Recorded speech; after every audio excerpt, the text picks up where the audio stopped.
Un second tour explosif, d'après ce journal ivoirien. Et une perspective à laquelle les électeurs se préparent. Il faudra retourner aux urnes pour départager l'actuel président, Laurent Gbagbo, et l'ex-premier ministre, Alassane Ouattara. Moi, sincèrement, je suis vraiment déçu. Je ne pensais pas, je ne croyais pas ça.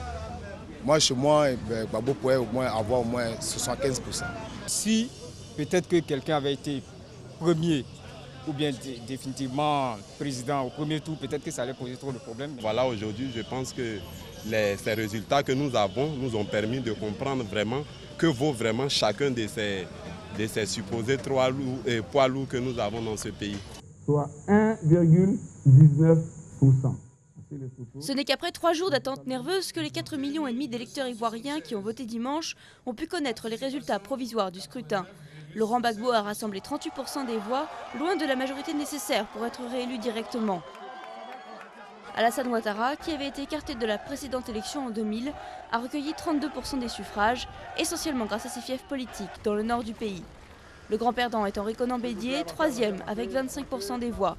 Il demande à ce que les suffrages soient recomptés et la mission des Nations Unies suit la procédure de très près.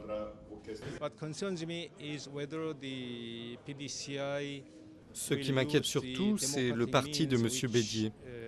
Va-t-il en rester à des usages démocratiques ou pas?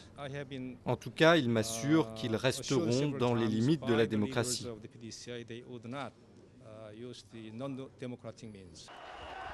Les Ivoiriens comptent sur le second tour pour tourner la page d'une décennie de troubles politiques, ethniques et militaires, après une campagne tendue et de multiples reports. Mais aujourd'hui, il faut bien suivre ce qui va se passer dans la campagne, dans le deuxième tour.